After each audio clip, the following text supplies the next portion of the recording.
All right, so we are at least recording.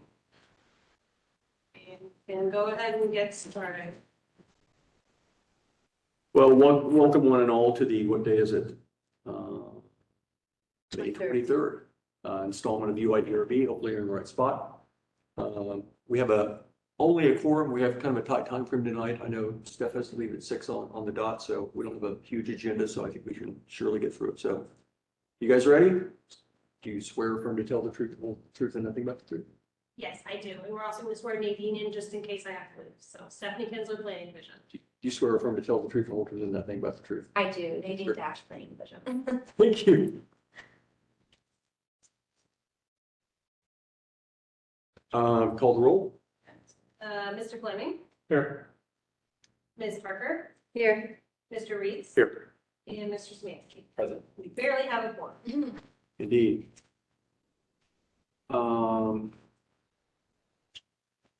Is anyone here to address the board tonight from the public? No? Okay. Did everyone have an opportunity to review the meeting minutes from last month? Yes. Any comments, any changes? No? Do I have a motion? Motion approved. I will second.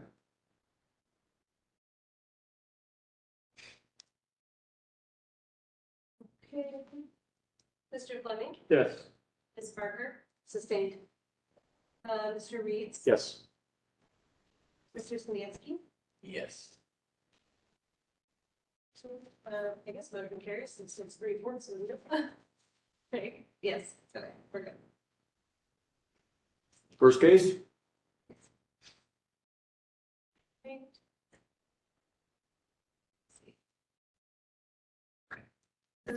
I have to recuse myself from this one. Okay. Thank you.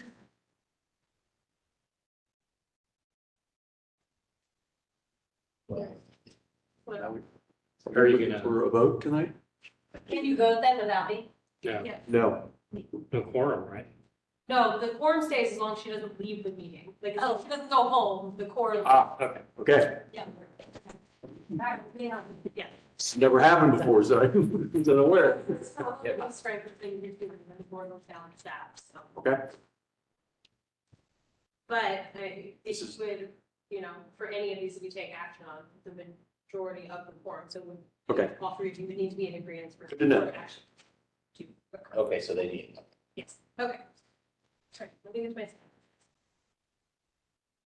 This would be UID 24-05-004. Yes, thank you. 14 East 15th Avenue, the applicant is requesting review and action on a new 2-foot 8-inch by 11-foot internally illuminated projecting sign to be located on the west elevation of the building per submitted drawings. Here are those submitted drawings. So you can see the sign mounted here. It's about 26 feet from grade.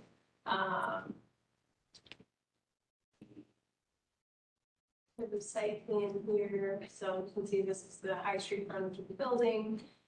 We have a supplemental letter regarding mounting of the sign in the face of the masonry. So in review, the proposal is generally consistent with the recommendations of the University District Plan. The plan recommends projecting signs that have that have simple messaging and are a logical and complementary component of the overall building design. The proposal is consistent with its guidelines. However, the proposed sign exceeds the size and specifications in the plan and is mounted through the face of the masonry, not in the mortar joints. Despite being inconsistent with plan recommendations, the size is appropriate based on the larger scale of the building, and the applicant provided additional information as to why the sign could not be mounted through the mortar joints. As such, staff considers these mitigating factors and would recommend supporting the proposal as submitted. Staff notes that the plan allows for each tenant space to have 2 signs per street frontage, should the applicant want additional signage in the future. And staff recommends support without petition. That's it. Thank you very much. Is the applicant present? Let's step forward, please.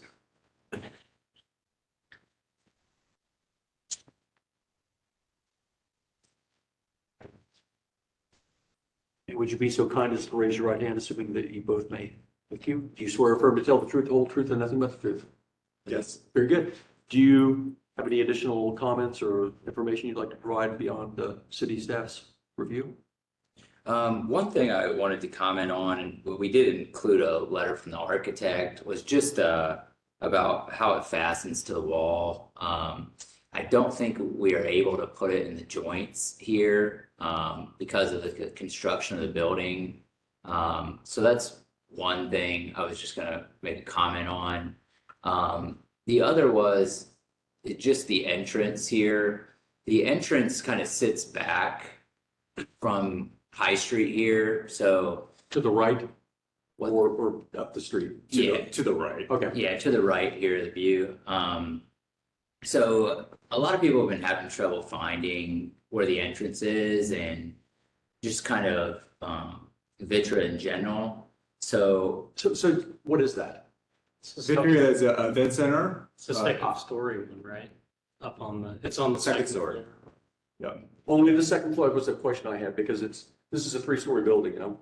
It's a 5-story building. It's 5? And on this corner is the ballroom, and it's a 2-story space, so it occupies the second and third floors. Okay, gotcha. yeah, so this whole idea for this sign was to try to gain some eyes from the road and get people going in the right direction. We're having a lot of people park at the Ohio Union Garage North, and wayfinding from that garage to Vitria, across the street. We really do need like a signifier. So from the corner then to the, yeah, yeah. Yeah, and then once they see, like from across the street that Vitria is over there, we've got additional A-frame signs that we've been putting out to get people to the entrance on 50. Okay.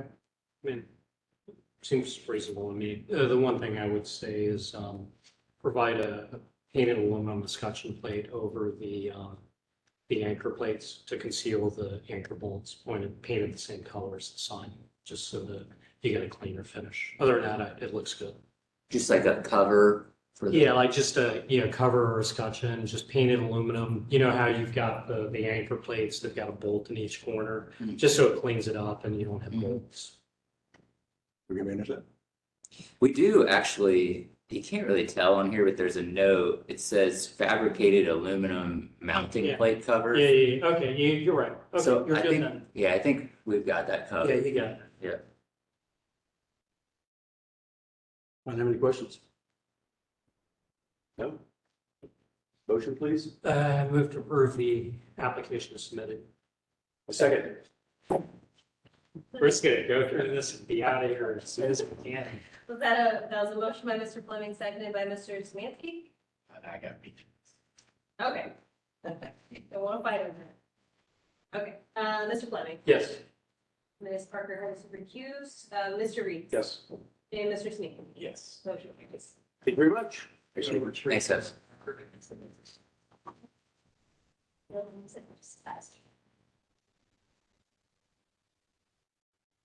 Which takes us to UID 2405-005, 127 to 135 East Woodruff Avenue. Thank you. For this project, the applicant is requesting final review and action on the outstanding elements for a proposed new mixed-use building. As a reminder, the project includes the demolition of 2 potentially contributing structures, a new mixed-use building to include 17 residential units, 36 beds, and a proposed coffee shop at the corner of Walnut and Woodruff, and then 7 surface parking spaces. The submission includes a site plan that shows lighting and landscaping, floor plans, elevations, material specifications, and draft HABs light reports. Here are those materials. You can see the site plan identifying some of that landscaping. Floor plans here. Elevations, including the window and door schedule. That landscaping detail. Materials, you can see the proposed lighting is wall packs. And then here we have additional information on those materials. And then the draft HABs reports for the 2 buildings being proposed for demolition. Excuse me. So upon review, the application appeared before the board at the January and February 2024 meetings. The 12 associated variances were recommended by the board at the January meeting, and the project received conditional approval at the February meeting. The imposed conditions at that time were recessing the entry door along wall deck, adjusting the stone veneer to either stop at the northeast corner of the building and not wrap around, or wrap around and go all the way to the southeast corner of the front section of the building. Also approval of a lighting and landscaping plan as well as the proposed materials, and then completion of the half light reports for each of the buildings being demolished. The applicant is returning to the board to satisfy the outstanding conditions. The current proposal is generally consistent with the recommendations of the University District Plan. Plan recommends new construction utilize high-quality materials, including light fixtures that minimize light spillage, as well as provide landscaping that enhances structure and demarcates public, semi-public, and private spaces. The plan also recommends mechanical and service areas be screened and that street trees be provided. The proposal is consistent with these recommendations. However, the plan also recommends preservation of contributing structures. The two houses being proposed for demolition are potentially contributing circa 1913 and 1924. A draft of the requested Historic American Buildings Survey or HABS light report has been submitted. Upon review, staff requested additional information be provided about the buildings and has given the applicant 2 sample reports to use as examples for level of detail. As such, staff recommends conditional approval of UID 2405-005, with the conditions being that the applicant provides staff with revised elevations reflecting the changes to the stone veneer on the front portion of the building per board specifications, if that continues to be a concern for boards. And then submission of a more detailed HABS light report to the planning division prior to issuance of a certificate of approval. These conditions could be staff approved. Thank you very much. I shall swear you in. You don't Okay. mind. Raise your right hand, please. Do you swear affirm to tell the truth, the whole truth, and nothing but the truth? I do. Very good. Do you have anything you'd like to add to the city's review? Let's see, on the landscaping, we're showing horn beams in a boxwood hedge. But we're open to board suggestion. We wanted something that we could trim and kind of manicure. But if there's another species that you I can guess think it of. depends on what you want, because that's never going to provide any much measure of shade. So if you don't want a shade tree, just shade, that's the west side of the building, I believe. Yeah. That would be, I love them. They're tough trees. They're great city tree. They're, Yeah. they're pretty, and you certainly have the ability to prune it if you want, keep it Yeah. in shape. But if your intent is to provide a nice shade trim, it's never going to be that. So, but if you don't have a problem with that, I don't have a problem with that. Are there power line considerations on that side? There are. Well, that's another consideration. They don't get that big, and they're Yeah. actually good trees that grow under power lines because they don't get that tall. So, yeah, I'm fine with that. Were you talking about also removing like the boxwoods in a sense, or are you just looking? We're- for tree? We're removing all of the existing landscaping that is on that edge, and we're essentially replacing it, but we're going to replace it with new boxwood, and it's going to be manicured at a kind of 3 foot 6 inch height. It would get destroyed anyway if you try to save that. Yeah, yeah. It's not going to fare well. Yeah. Lavender always comes back, and that's nice too. So, Lavender. yeah, it's easy. We could plant some lavender in the, I'm just saying, if you're wanting to know, there's bee balm and lavender, it comes back. It's yeah. easy. The deer don't eat it. There you go. Well, we're proposing, so in the planter areas, we're proposing, Japanese bloodgrass, something that's kind of low and has some color. It's really nice. I like that you're just. And then on the east elevation of the Woodruff building, I think this was Ryan's suggestion from last time. We've gone back and kind of looked at this a couple times, and actually there are less windows on that elevation than there were before because of some unit changes. So this is sort of where we've left it. We like the stone kind of wrapping and getting terminated by the vertical V channel that sort of boxes that out. But if you're, No, there's a natural, I mean, there's a break for it now, so. what is the Corten brow? Is that new? No, that's been there. It's a little canopy, Okay. little kind of razor thin canopy.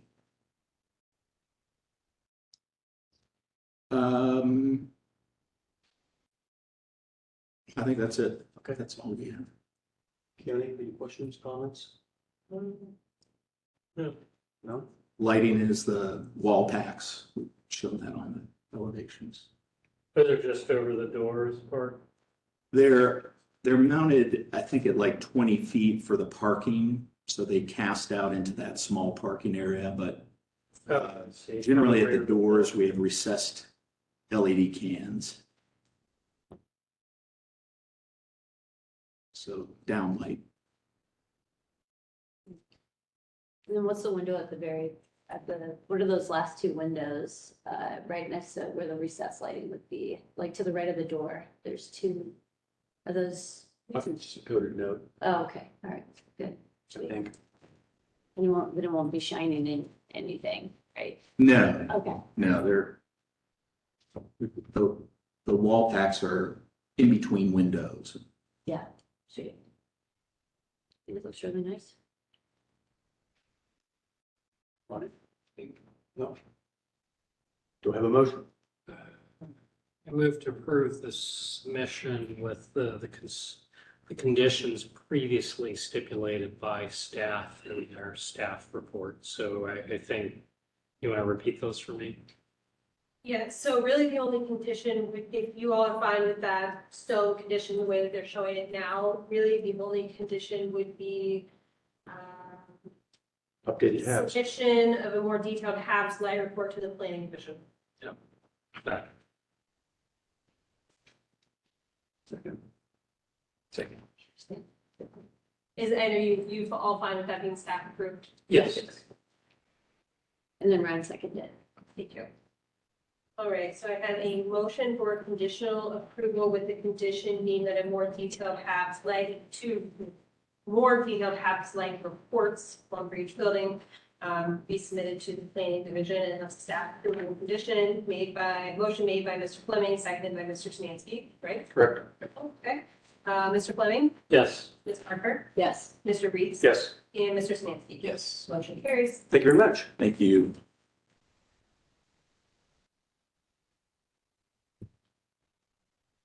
Moving swiftly, I might add, to Yeah. UID 2405-006, Expeditions. Yes. 2060 North High Street. Okay.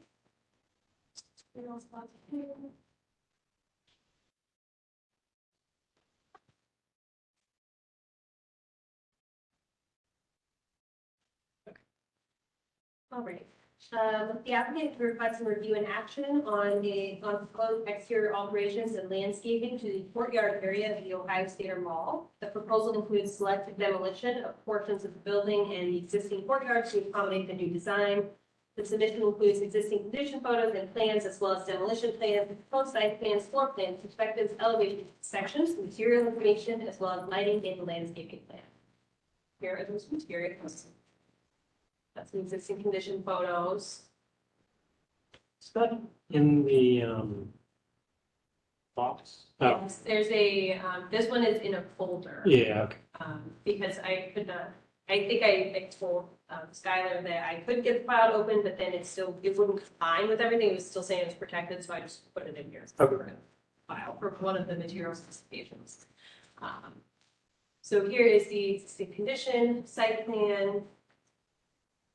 Here's the proposed, here's demolition plans. The existing schematic. Here's the proposed lower level floor plan. Upper level floor plan, we've got these elevations, space.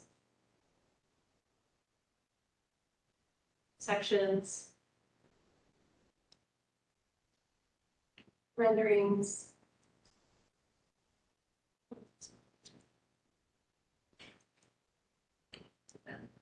And then we have non-material information here showing the lighting. We have the lighting in here. And then here are proposed materials. We have the specifications for each of these as well, and then here is the proposed planting materials. Then again, technical specs for those items. That and yes. So Upon review, the proposal is generally consistent with plan recommendations. The University District Plan recommends enhancing unique design characteristics of the district, and then developments should include plazas and courtyards. The plan also recommends the use of high-quality materials, including lighting that enhances the project while minimizing light spillage, and landscaping that enhances structures, creates shade, and provides environmental benefits, as well as the inclusion of street trees.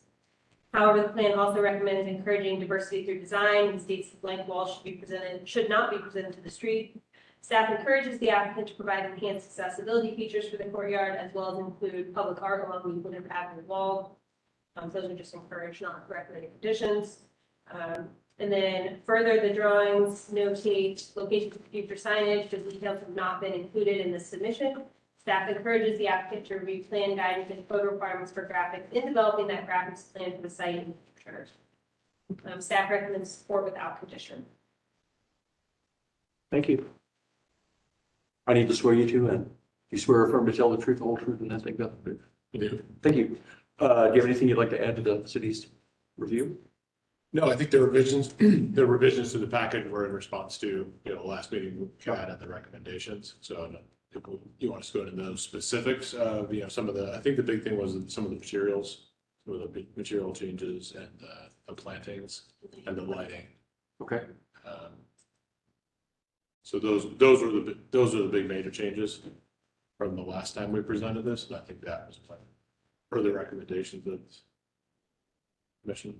So. Okay. Out of curiosity, how is accessibility provided to is there an elevator somewhere? There is an elevator in the existing building. Like you go up the ramp, parking ramp? Yeah, there's in that main building, the lobby to that building has an elevator, goes down. That access to that.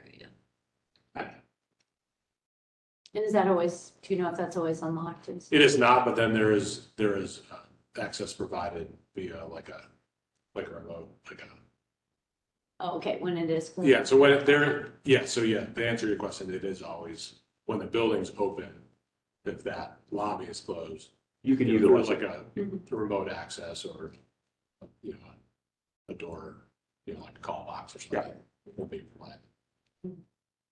I love how you incorporated like the different plants that you were going to be using, and that you have like a dogwood in here, and those are always like gorgeous right now. So and really enjoyed seeing the materials listed as well. So I can visualize it, and I also agree with adding art to the exterior. I know that there'd probably be a ton of students who would love to kind of showcase what they could do. So yeah, I think it's really fun. I'm looking forward to seeing it. Ryan, any questions? What did we end up on the fence? I know we talked about that we wanted the permeability in there. Wasn't it like red or something last time, or? Yeah, we still have the red mesh railing called out. It is still red. Okay, the rendering makes it look like. Okay. Yes, it's there. Yeah, so you can see 2.05. Okay. Go a little better.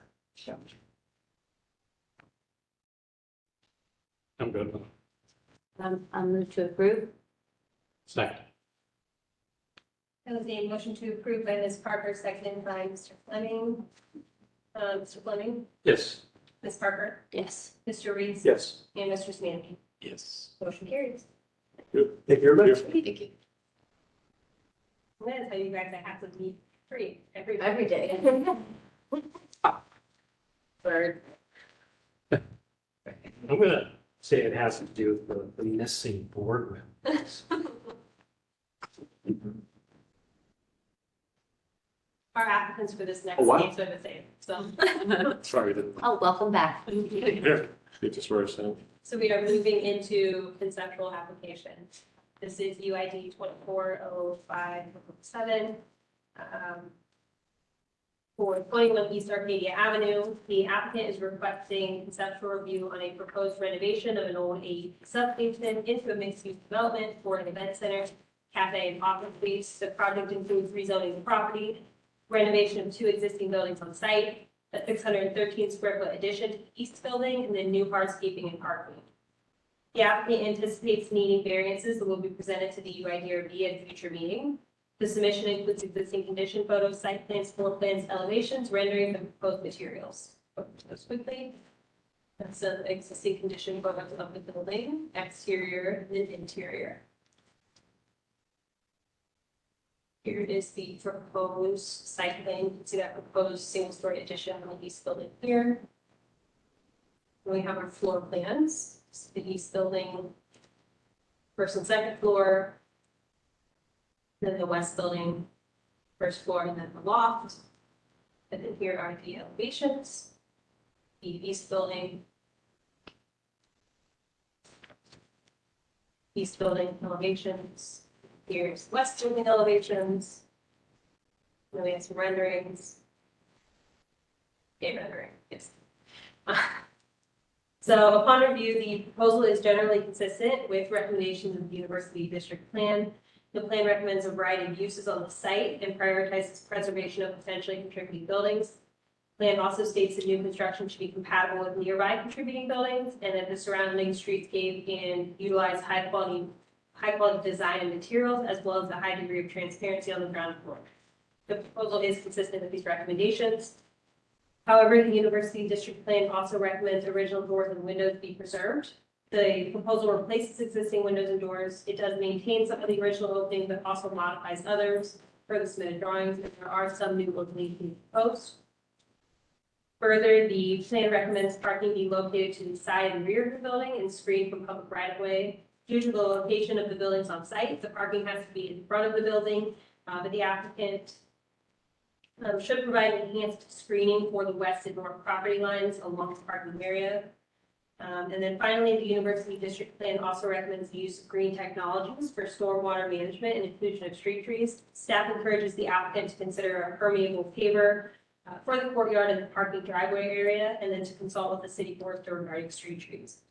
Moving forward, staff recommends the applicant continue to take the University District Plan recommendations regarding building and site design, materials, lighting, landscaping, and parking into consideration as the design continues to develop.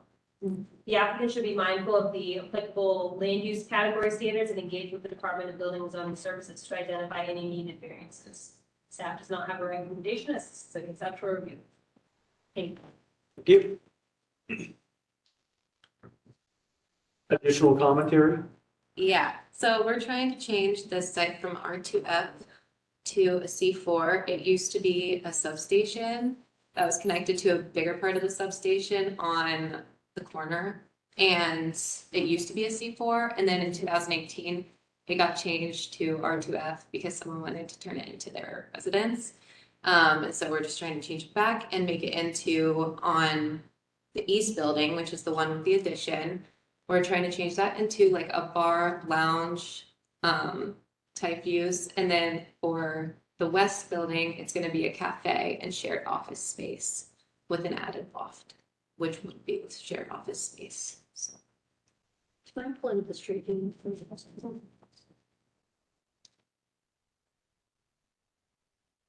Cool. Any other comments? Any other thoughts?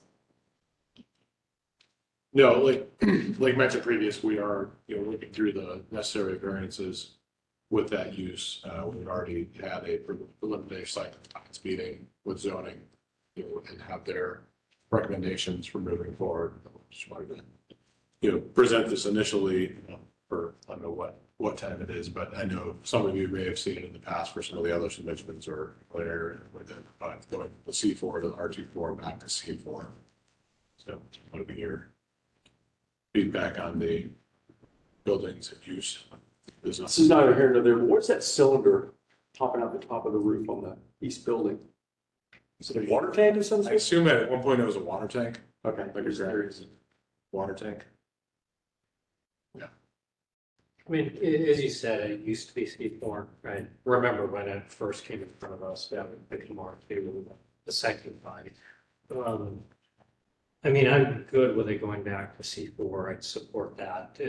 The commercial use seems to make a ton of sense, particularly what the nature of the program based on floor plans. I think the one thing I'm on the fence about is the parking lot. The parking lot was a variance for the R2 because the applicant at the time argued that there was a little bit of hardship, in having a residential property with no parking on site. Don't love filling the entirety of the yard with a parking lot, which also it's also just not great. Like it takes up the entirety of the front of the space. You're going to have vehicle pedestrian conflicts and, all of that just to get 4 spaces, which is not going to, the business is going to need a lot more parking than that anyway. So I think that's one thing that, at least to me, I would question a little bit. The other is, I think, just the design's pretty nice. I like the abstract aesthetic of the addition off the original building. The one thing I wonder about is the size of it. I think it's sort of, in the previous version, it was a single-story pavilion. And so you had a decent amount of space between the 2 buildings. And one of the nice parts of it is the kind of courtyard between the 2, which starts to get filled in now. So I wonder a little bit about the bulk of the addition and whether you're kind of sort of choking up the middle space, and whether there's not I don't want to dictate the design, but whether there's a stair tower, and whether the addition is single story in the front and it's an outdoor deck in the second or something. It seems a little congested. The only other thing I'll add is I think staff has a point, the historic building, like maybe it's worth sort of, if you replace windows in the historic building, mimic the historic windows, like I love that double height door to nowhere on the backside of the building with the lift beam in it. So, your drawing shows it, you're filling it in with corrugated material. Like, I feel like you might be better off with just a nice big opening. Whether you want to go abstract with just a big storefront opening, or if the windows that have to be replaced, if you look at like Graham, GRAHAM, or WASA, WASAU, they make historic profiles out of thermally broken aluminum. So they'll look like the old steel hopes windows, but they'll perform better. So just something to keep in mind. So, in general, I think it's be nice to see the property been used. It's sat vacant forever, and seems like a good use, but those are sort of opinions. One question regarding your comments on the addition. Would the scale and size of it, if it were to be reduced, would it be in you're saying how it starts to take up that courtyard, would it be in a plan or height, or a combination of? Mostly maybe because I remember the previous scheme. Yeah, where it's one scheme, right? Like, I think the previous scheme was like a single story. And so the nice thing is you didn't have this thing right at the corner. And so you registered the corner of the historic building and fenestration. So I think when you start to do this is moving in front, and you're starting to lose the integrity of the original building. So like, plan-wise, I think it's okay, but if the stair tower is there and this was an outdoor balcony, it might be a little bit more of a sympathetic addition, I guess. So it's just something to keep in mind. Like, how do you, I get that first of all, you need a code compliant egress there to the second floor, but also you're trying to kind of put the right program you need in the thing. So I get that. Just something to look at in terms of what the bulk of the mass is. The design language I like. I think the design language of the addition has kind of balanced against the original building. Works pretty well. I have a question. Can you go to the plan, Steph? The site plan? Yeah. So you've got a note existing porch to remain, and then you got this new patio, which isn't showing up in the rendering, which is not here or there. But is that intended to only be accessed from the inside? Because there's no connection to the parking, so it is only from the inside. So my other comment to kind of parlay onto Keone's is you might consider, I assume that the new deck on the west building is for some measure of exterior dining or opportunity for maybe that goes on the north side of the building, and maybe where you're showing a parking lot. I love the city's idea. If you could do a pervious paver out there, it just becomes this big courtyard. You can use it for anything. If this is an event space, put a big ass tent out there, pardon my language. And it's like you can just, if you need a service truck or deliveries, to do that too. But I kind of agree with Keone that, you know, between the restaurant and the other stuff, you're not gonna be able to park this thing anyway, so don't kid yourself. I mean, I would actually make it an amenity. And if you need to put something, a vehicle out there for whatever, fine, but just don't call it a parking lot, so. At any rate, you know, maybe if the, I don't know if I said this or not, I'm all over the map.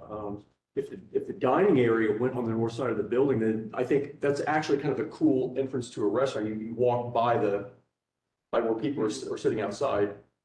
I'm a little, I mean, the nice thing is in the summertime, you're shaded by the building, so it's not gonna be as hot.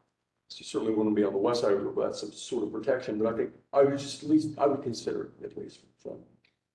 So with that being said, it sounds like you more support a zero parking variance than.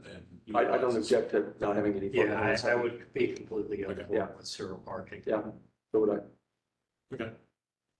I mean, the existing hookah lounge across the street has no parking. Correct. There's plenty of street parking and plenty of empty lots in the area. Yeah, and I agree with what they said. You summed it up pretty well. Yeah, I mean, I agree on the parking for an event center. I mean, yeah, seeing more landscape, more, I mean, I think the hardscape, I think the previous plan that we did actually approve had permeable Yeah, pavers. I don't know but you had a pretty I nice. think it was, Pavers yeah, and that stuff. was a whole big thing on that. It was all the way through, because I think they were leaving their old railroad tracks or whatever. Oh, that's right, you're right, you're right. Yeah. And so, I mean, I think taking that into the landscaping and, because, yeah, I don't, is there not the new patio on that elevation? Sit on the elevation. Or, sorry, on the plan where it says new patio, is that, Carrie, what you were referencing is there's no, on the east building, It's just not showing up, so Talking about, the existing Yeah. stoop is there, but there's just no, which is, you know, I'm being a nitpicky person. Although, if you go back to the previous slide stuff, so is it, am I just reading this wrong, but when you start going up the ramp to the east building, is that like glass? Or is it just a railing and it kind of looks like it's glass, or am I imagining things? I think it'd just be a It's like metal a rail. rail, yeah. Gotcha, okay. because I mean, is there in the plan view, it shows a bigger outdoor patio?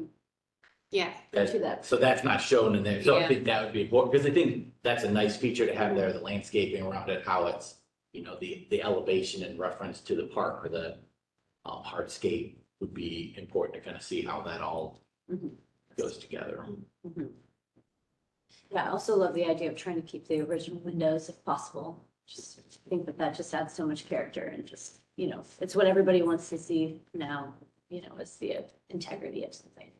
But would love to see if it, Or match them. Yeah. I mean, they're probably those windows, they look like they're rusted steel, they're single glazed, so, probably thin. but like the brands I recommend that make, modern thermally broken IGUs. If you're familiar with OSU, Pomerine Hall and the new interdisciplinary health sciences building use Wausau, so it's, you know, they're commercially available, it'll give you the look of modern performance. What was that second building mentioned? Interdisciplinary health sciences, Hamilton Hall, I think, the ACOG job just got done.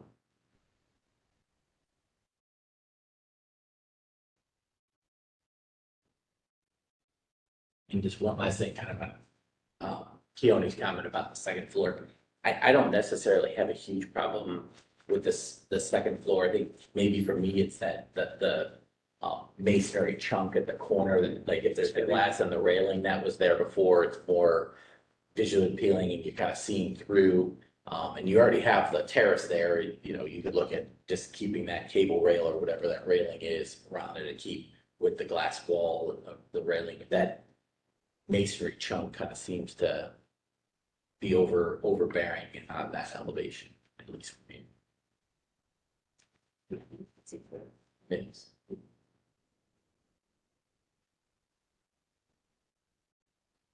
Because that's really becoming the main entrance of the building, right? Correct.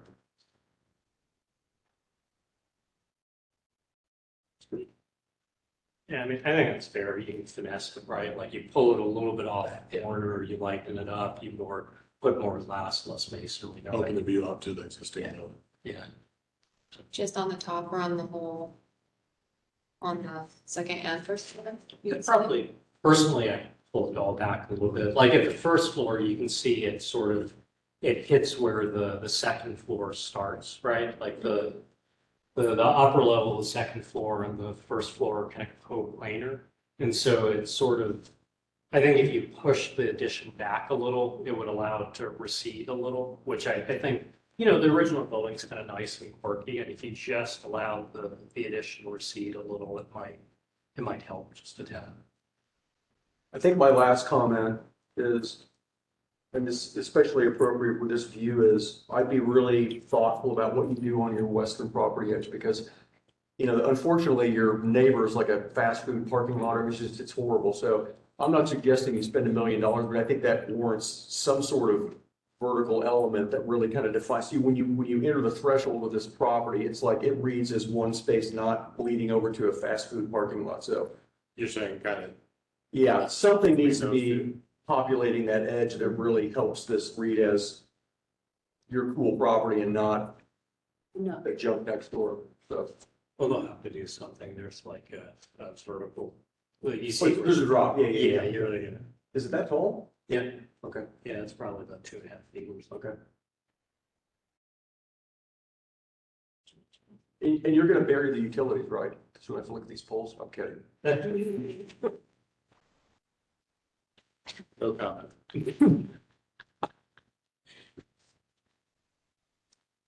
It's a cool project. Yeah. Yeah, with Keone, I think it's great that this building's getting reused. I mean, it's kind of a cool, funky building.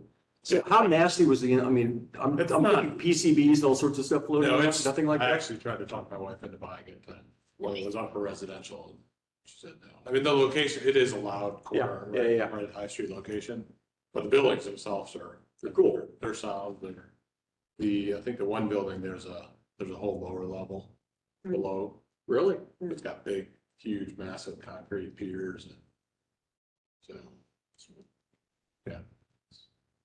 So, Speakeasy. That in the basement. Cool. thank you. Is that enough feedback for you guys to? Definitely. Is that- You keep going, yeah. thank you. Thank you very much. Thank you. Thanks. Oh, I believe that takes us to 24-005-008. This is 1479, 1497, Ryan's confusing himself, North High Street. The applicant requesting consent for review on a proposed new residential building and recommendations for associated engineering. That's not true. Sorry, applicant over last month. Applicant is requesting consent for review on a proposed new residential building, period. The project includes a new 13-story, approximately 157.5-foot residential building with 450 beds across 183 units. 0 on-site vehicle parking spaces, 8 bicycle racks, demolition of 3 potentially contributing structures, including a 2-story brick mixed-use structure from 1920, a single-story commercial structure built in 1915, and then a commercial structure built in 1943. The submission includes conceptual massing diagram, site plan, floor plan, partial building section, contextual and inspirational images, as well as renderings. Here. Here is the site context. We're here at the corner of 95. So it's showing the site context in relation to height. Here's a building question. So just showing the existing conditions of the site and then some contextual imagery of building vicinity. Here's that close passing. Here's just some additional information on student housing and then some inspirational images of the mass timber buildings, interior and exterior. And then this just shows the design progress. So we started in March with this 15-story building. Last month, they took it down to 13 stories. And here we are in May, still looking at 13 stories, but you're starting to see some of the design feedback from the last meeting, incorporated in this most current version. We have the site plan here showing the townhomes along 9th, the lobby, program space here on high. So the first floor, the back is where you have that, kind of waiting lobby for Ubers, things like that, your bicycle storage here, just the back of house stuff. Here is a zoomed in version of that. This is the second story, so here's where you see that amenity deck that wraps around the front, just kind of that front porch feature. And then here is the typical floor plan for floors 3 through 10, so you can see the different unit types, and then floors 11 to 13. And then starting to get into the renderings. This is the 9th Street elevation. High Street here, there's that second story deck, just for reference. Here is the view, rendering across High Street. This is from the south looking north. This is from the north looking south on High Street. And then this is from 9th looking east. Great. Yes. And then here's just a zoomed out version of that. And then we do have some supplemental information from the team's structural folks as well as from our architect. Because one of the issues we talked about last month was the stepping back of the building. So they provided some additional information on that, including a shade study and some structural context there. So upon review, this application was heard by the UIDRB at the March and April 2024 hearings. At the most recent hearing, the board voted to recommend the 3 requested variances, which were for height, ground floor residential, and parking. In regards to the design, the board was generally supportive of the proposal, but wanted to see a step back on the upper stories and more refinement of the facade, including the consideration of a change to a lighter color palette and balconies on the units. The board also encouraged the applicant to consider having space on the ground floor that could be converted to commercial should the market in the area become more favorable in the future, and the incorporation of at least 1 ADA parking space. The proposal is generally consistent with the University District Plan and recommends the new construction utilize high-quality materials, building articulation, a high level of transparency on the first floor, include street trees and public art. The proposal is consistent with these recommendations. However, the plan also recommends preservation and rehabilitation of existing buildings and that High Street continue as a mixed-use corridor with densest development. Planning requested the potentially contributing building circa 1920 at the corner of 9th and High be preserved, incorporated, or otherwise included into the overall design. If the aforementioned is not feasible, staff request the applicant complete a HAB site report in coordination with the planning division prior to demolition of the building. Lastly, the plan calls for a building's height and mass to be mitigated through the use of setbacks, quality architecture, and materials. Staff notes the applicant has provided additional setback along the rear property line in lieu of stepping the building back on the upper floors. A shade study has also been provided to demonstrate the minimal difference in rear setback would have on the surrounding properties. And then staff also notes that the buildings along East 9th Avenue that would be most impacted are also owned by this applicant. As the design progresses, planning recommends that building articulation continue to be defined and the specifications of proposed materials be provided, as well as a developed lighting and landscaping plan. Staff has no recommendation as this is a conceptual review. Thank you. Thank you. I assume we'll be going back and forth a bit, so I got to swear with you. You swear affirm to tell the truth, the whole truth, and nothing but the truth. I do. Thank you. So do you want to highlight any? Sure. Let's go back to the very beginning. We'll just walk through most of the changes and then additional information that you haven't seen before. So we included at the front end here, this is an image of Intro in Cleveland, which is another project that was completed a few years ago that is also mass timber. And how many stories is this? This is 9, yeah. 115 feet. Mhm. So this is also a U-shaped building. It's a little bit wider and a different grid, like just a different grid layout because these are market rate apartments that are mostly 1 and 2 bedrooms, and it's not the student housing setup similar to what we're doing here in Columbus. But this is a good way to show you how it's constructed. So we've got the mass timber columns, which support the pretty deep mass timber beams, which I think they're more than 20 inches deep. They get to 24 inches closer to the ground levels. And then those beams support plank flooring. So it's mass timber planks that are about 6 feet wide that are set on top of those beams. So it's really like almost like Tinker Toys or Lincoln Logs construction. That is, everything comes onto the site with penetrations already made. All of the connections are already in the wood. So you're really just assembling on site. You're not doing penetrations like you typically would in a steel or concrete building. You can go to the next pages. I think we all know where we're talking about now. At the corner of Ninth and High with Wall Street behind. Wall Street, I just want to point out, is a 20-foot wide alley. And the building to the south of us, is directly to the south. It's about 5 feet off the property line. That building does go right up to the right-of-way line, so they don't provide a setback or a step back on that Wall Street alley. So we will be about 6 feet off of that north property line, so there'll be 11 to 12 feet between our two buildings. But then ours is set back 10 feet from the right of way on the Wall Street side, so there would be a 10-foot sidewalk on it at the exit entrance of our building on Wall. The next page is just an idea of the kind of vibe that the owner is going for in this student life experience, showing kind of how the interiors will look as well as programming for student life for the residents.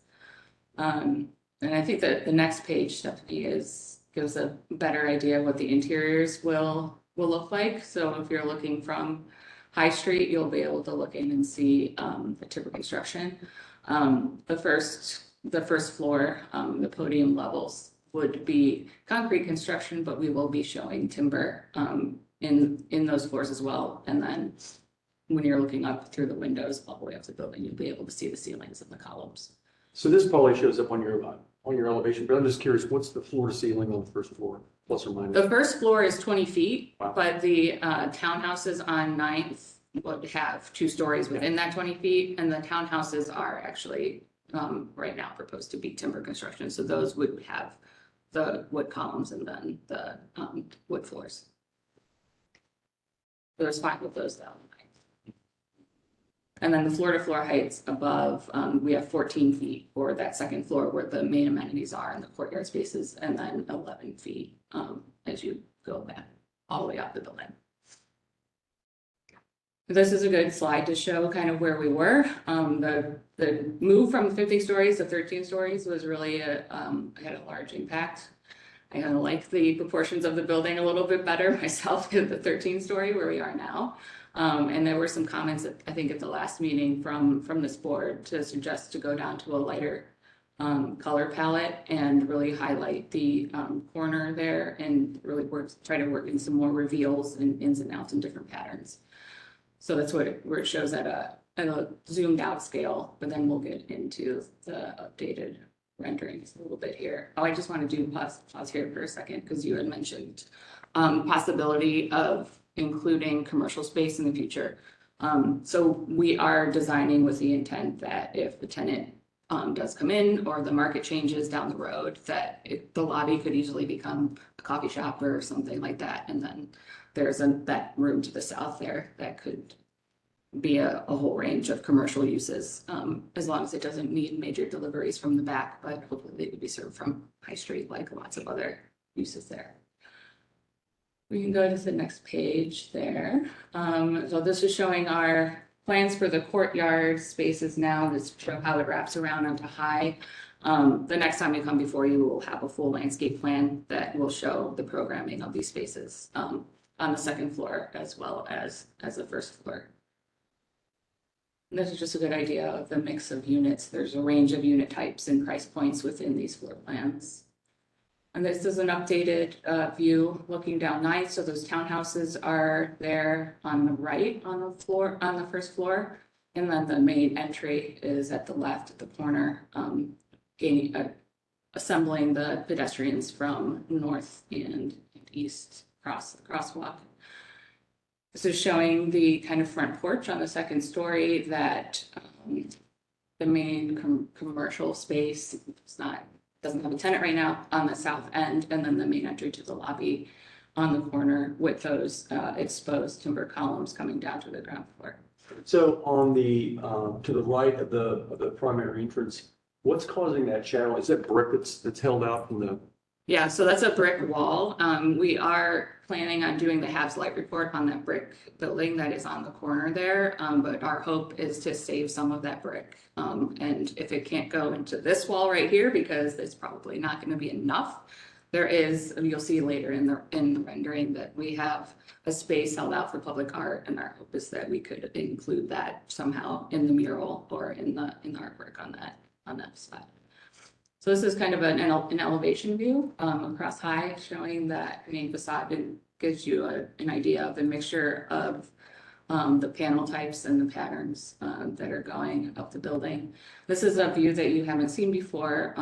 It gives you a good idea of the massing of the building as a U shape at a kind of a fun angle from the south.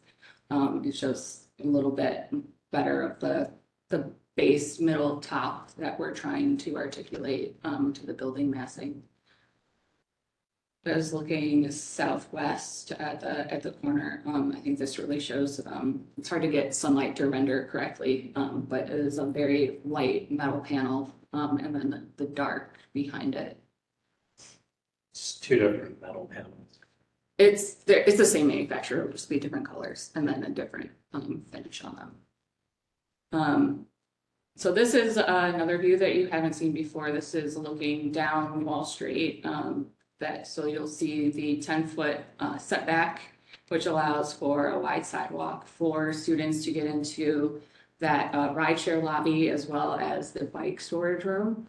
And then right in front of that person on the bicycle is that kind of space that we're holding out for public art mural. We're potentially working in that existing brickwork in there. And then we do have some service doors and some louvers down down that street that we were hoping that we can add some work to as well. Touch on the, could you go back to that image real quick? Touch on the handicap. Oh, that's right. There was a suggestion, it was actually made by somebody that in public comment last month. That was a really good idea to include a accessible parking space for the building. And we are in talks with the city to add a spot on 9th, which is the closest to the main lobby entrance.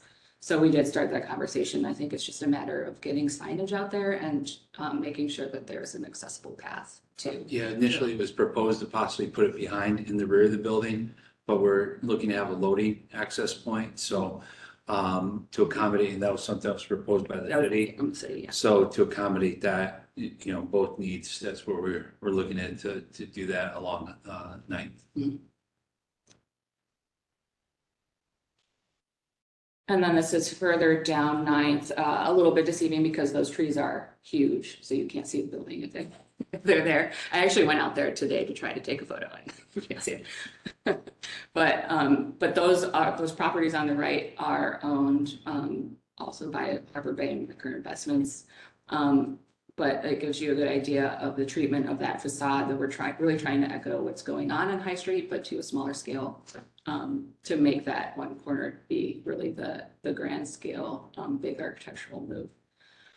So this is the letter from our structural engineer, kind of getting a little bit more in depth about how the timber construction works, and step backs would be very difficult to achieve and still get us the amount of density that we would need on the site.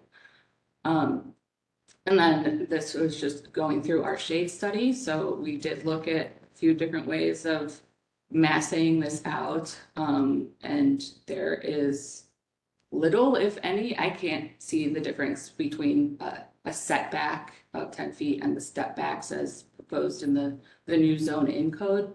Really the biggest move was removing the 2 stories from the overall height. And that massing was worked through, but Steve can talk about this a little bit more because he's been in conversations with the neighborhood group since last October. I think I started in November. But this was really, the massing was really designed in collaboration with the UAC. And we were initially had gotten approved at that 15 stories. And then from comments from their overall board, it was suggested to take out as much height as we could. So we reshuffled some programming around and were able to remove the 2 stories, which I think 22 feet to 22 feet off the building overall. Because initially we had looked at different design variations of the building, different steppings and so forth. So where we got to the point where we're currently at, where we were previously at the 179.6 and the 10-foot setback that's, already in place, that came about through a number of iterations. So when we got to that point, and then at the last UAC, that was the first time as well that the city was presenting the zone in provisions to the board as well. So we were actually presented shortly thereafter. So when we got the approval, that's when we were presenting our proposal to reduce it from 179 to 159.6 or 157.6. So it was through a series of conversations. So we had looked at doing setbacks, different variations, changing the buildings, and from a standpoint of what we thought we could accomplish and what the community and the neighborhood felt was the best option, was to just reduce the overall height of the building to accomplish that. And that's how we got to the design that we got to today.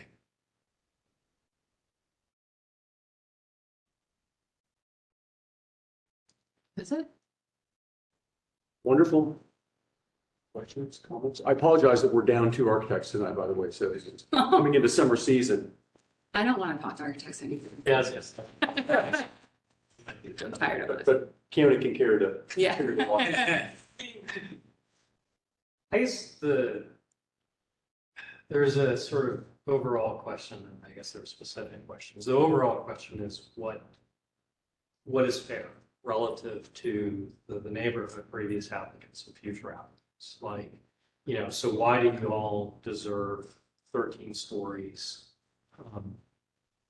And I think the height is reasonable in light of the city's current zone initiative, which you're 1 story over. The zone in requires other things such as the setbacks, which I think are not just about adjusting the way shadow falls on the site, but just the perceptual understanding of the building, right? The way it sort of meets the sky and the bulk of it as you see it against the horizon. And one of the things that I think we've often talked about in this board is whether or not the building is an extrusion of the sun, right? It's just Boolean and straight up like plated. And I think to me, I would almost be willing to trade height for relief, vertical relief. Because I think if you think of you look at New York City, you look at the way buildings work in New York City, they typically step back as they meet the sky. And it sort of gives you a more interesting profile as you go up. And it also reduces occlusion of the sky. And I think there's a design value to that. I will note as a matter of protocol that the University Area Commission only has jurisdiction to support or not support a zoning variance. They have no jurisdiction on aesthetics or design. So just be mindful that through this process, you're going to get lots and lots of comments, but understand who has jurisdiction over what. It's the purview of this board to weigh in on the appropriateness of the aesthetics, the massing, the height of the project, anything outside of the variance.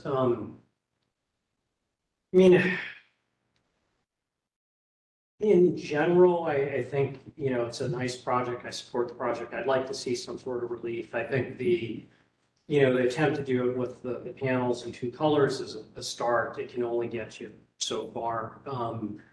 I get that the mass timber structure wants to be axial loaded. If you look at the construction photo of what's going on in Cleveland, the CLT planks are outboard of the columns. So actually, you could get an indent. Like you've got about a foot of distance from the outer face to the structural slab column. That costs money. So, there are reasons you may not want to do it because to put the indent in CLT and then to clad it with the reentrant corners is going to cost you money and probably will impact your bottom line. Not my purview. my interest and my role on the board is to make the project appropriate for the neighborhood. So I think I would suggest that you could give some consideration to how you could create relief within the constraints of the construction system. I totally agree, like, you're not gonna set it back 10 feet on the backside, it's gonna kill your units, and you won't get axial loading on the columns. But there are plenty of examples of other CLT projects in the country, around the US, that get some relief to the facade, and also step back at the top, right? Ascent in Minneapolis, sort of. And like I said, I'd probably be willing to increase some height for a little visual relief. The one other thing I'd add, I respect staff's idea about trying to get some preservation. Let's not kid ourselves. You're not going to get any, and it's frankly not worth it. For love of God, do not do what they did at King and High. Don't tear down a brick building and paste a bunch of brick on it, a kitschy wallpaper thing on it. So I think the brick wall you've got, it's kind of a nice sort of reference. The texture of the shadows, I think, are nice. Just, stay with your instincts. Don't bother to try and replicate what was on the site. So that's kind of where I am with it. I mean, I think in general, I think the height, the bulk I can live with. I think it needs a little more visual interest. I think it needs a little more relief. Could we get to the kind of 9th Avenue side? Because something you said, I can imagine that 1 foot kind of relief there going up that is actually high, sorry. But it would be 2 more down. Yeah, potentially between columns, pulling back that. The black swat. Mhm. Yeah, Yeah. I think so, right? Like if you, and I understand what you're trying to do, but like if you could push that back and you could break up the mass. I mean, also if like you could really step that back or something, right? You start to get an interesting visual profile. Mhm. And I think that. Yeah. I think that would do And then something nice. Maybe a little bit more of like a crown at the top. Yeah. Yeah. Mhm. Yeah, I like those. Yeah, I think, I get what the structural engineer is saying. I mean, come on, the city's full of wood buildings with setbacks. Every damned thing up and down High Street, they're 6-story like wood frame. They're as vulnerable to water as anything else. They all have plenty of setbacks. The one to the south of you has got lots of in and outs. That's all like wood frame. It is every bit as vulnerable to water as mass timber. I don't think I don't know if it's the water that he's worried about. It's Yeah, these, I think it was one of his. Yeah. It was like the third point down, like, Yeah. hey, Yeah. a straight volume is easier to keep watertight. Yeah. Yeah, I think it's those ins and outs that he's worried about, which we can handle. Yeah, but I think, I think you've got a good thing here, and I think you can kind of push a little more. It's gonna require a little trade-off. It's gonna impact your bottom line a little bit, but I think you've got a nice start, and you can get a much more interesting building if you just push it a little No, I appreciate those comments, thank you. Comments? Yeah, I guess you want to go. No, you go ahead. First of all, I wanted to say thank you for like several of the nods that you all did, just from taking some of the consideration from what the public has made, as well as what we have said, just kind of mentioned as far as having a commercial space on the bottom floor that could be used, having public art on the side. Pulling back the building, I think really does a lot for the people who are walking on High Street, makes it a little bit safer. I do agree with what Kiani was talking about as far as like maybe a setback or something, because to me, it's still just really big. And I fear that, there's going to be a lot of people from the neighborhood who aren't going to enjoy it and appreciate it. And I want this to be a space that they see and that they value.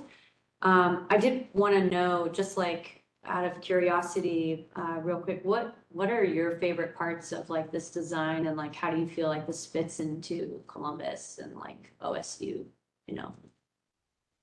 Do you want to answer or do you want me to first? I'd actually like your guys to be. Yeah, all right. I was just saying, who wants to go first? Yeah. I'll go first. My favorite part is that kind of front porch idea that we're working with on High Street, and then the incorporation of it into the courtyard. So we have quite a few people on our team that went to Ohio State. Yeah. And we asked them, like, what do you like remember about like the culture of living at OSU? And they're like, porch parties. Yes.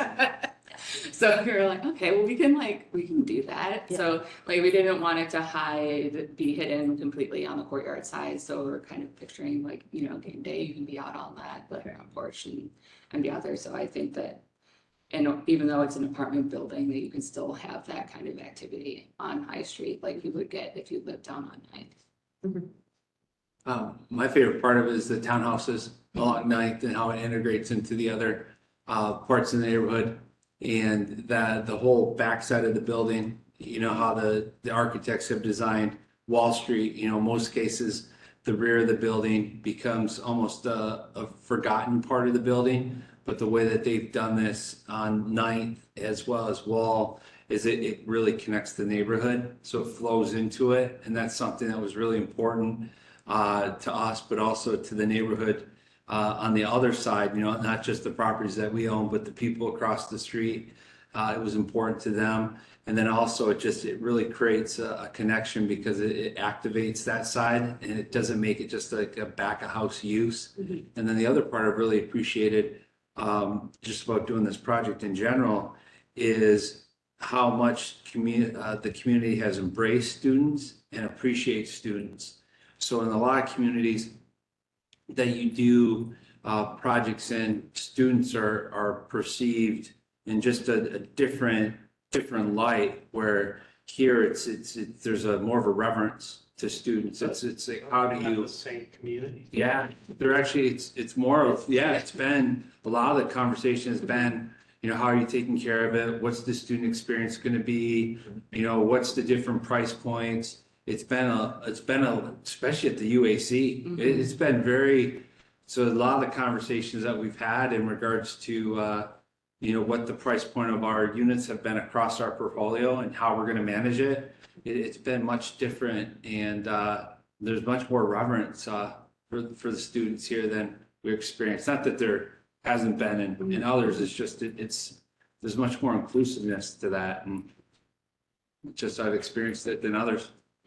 Maybe it's just because of Yeah. all of the units down on Ninth, like this, literally the street that we're on is like so many There. students. And I think that a few of the members on the UAC like know people that live there. So I think that they actually know students and know that they're not bad people. A lot of I know plenty of students. You probably do. Yeah. You know too much. You probably know too many. Yeah. A lot of the population, they look, oh, it's very, very grandparent-like of the students. It's very much like, you better take care of these folks and you Yeah. better not do wrong to them. And I've appreciated that part of it. You need to come on Saturday on game day. Yeah. Yeah, it probably is a different story. Completely. Well, and I'm also very, very much intrigued to see like the landscaping that's gonna come with that, and just like the little details to kind of just see how it shines. So, and thank you for taking the time to answer the questions. Yeah. Nice to hear your responses. Thank you. So I agree with Keone regarding the building height, but I guess I have different motivations. And my thought on that is, I don't want the city, and this is really beyond just this immediate neighborhood, to look back, given our projected growth statistics, that we don't look back in 5 or 10 years and be like, God, I wish we would have just done a little bit more, because now we're out of space again. So, you know, I think this is a place that deserves, you know, the density. It doesn't certainly not object to that at all. I think if you can go to the view on the looking southwest, I suppose. Yeah, that one. So I'm going to try really hard not to play architect because I'm not one, but I think like that corner would be, the fact that material wraps the corner on the top floor, I think kind of takes away from it. I'm not suggesting you need to introduce another material, but I think, again, at the very top, I don't know, that doesn't look right to me yet. So, but I'll leave things like that to Keone. We'll have a more instructional assessment of that. So the other thing that, as it relates to additional building height, if you chose to go down that direction, in response to any pushing and pulling, because I don't disagree with Cameron's comment regarding that aspect of the building, is incorporating not as big as the porch on the second floor, but imagine, so you've got the public space on the second floor where people are more about high street life and noise and stuff going on. But if you did some sort of amenity space on the top, then it's like you're experiencing the city. Because from there, you can see into campus, you can see all the way to downtown, you can see up and down High Street. And I think it just brings another type of experience to the population of the building, which I think would be positive, assuming if you could pull it off. I mean, I know I'm just spending your money, but I think it's worth at least considering. So I think, what are the panels on, so the darker recessed, that is like a metal panel of some sort? Yeah, or it's like an ACM, like composite panel where it's. And some what sort are of- the vertical stripe? Is that just a different type of metal panel? Yeah, it's just kind of like a corrugated, like it's just the pattern that is worked into that panel. So I suppose I'm kind of torn on the fact that I recognize that it is a pattern because it's obviously working with fenestration of the building. But it also seems kind of random. So I'm kind of torn between, I wish it were more regular and I wish, I'm okay with it being random. So that's not really a comment, just an observation. So how do you feel about that, Keon? I don't mind the randomness. I want to be careful about playing architect despite being one. So, I mean, I think there are, lots of ways to go about it. I think to me, it's mostly just how do you break the mass? I think you have a point, Carrie, about on the corner, the band at the top kind of breaks up the verticality of the building. And I think you might be better served by just letting it. The glass go up? Yeah, or the stripes, just, rather, because it sort of, you got this really vertical piece and the top bit kind of interrupts that, Mhm. so. But I'm excited about the project. Thank you, we are. Glad you guys are back. Thank you. I think we're at a weird spot in the zoning and the applications when we're applying for variances. Because when we applied for our variance, we didn't even know zoning existed because it was like 8 months ago. So we were totally working within the current zoning code and our variances are only referencing the current zoning code because that's what it is. So this was a huge ask for this much additional mass, and it really came about because of those initial meetings with the UAC where we were trying to just build within zoning down that street, which was 3 stories. And then moving it here. So like, if we get additional height at this point, I think it would totally mess up our approval process. Yeah. I mean, that's fair. Yeah. Would sort of, you'd have to go back to UAC and you have to. Yeah, we'd have to go back and do it again. Yeah, because, Mhm. I mean, literally it was, we had learned about zoning, a few weeks, it was coming down and then literally we had went before the UAC zoning committee and got the approval. And then the night we were going before the area commission, that's when city staff was presenting before. So we came on the heels of that. So, but we do really appreciate the feedback we received and we'll take a look at it and see how we can accommodate under the current height and see what we can accomplish from a design standpoint and come back and see what we can do. Okay. So appreciate the feedback. Thank you. Thank you very much.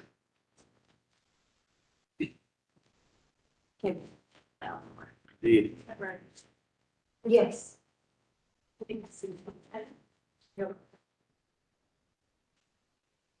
Staff approved applications? Yes, we just need to wait for Ryan to come back in. Thank you.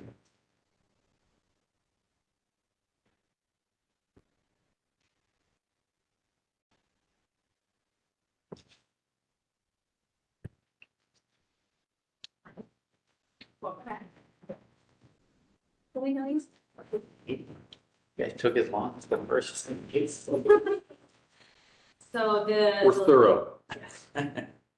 So the last items on the agenda would be, voting to include or to adopt the staff approvals into the record. We had 3 this month. Nothing too exciting. There was a walk-in cooler, someone added a little bit of height to their privacy fence, and then a shingle to chimney replacement. I'm happy to answer any questions about them. You have them.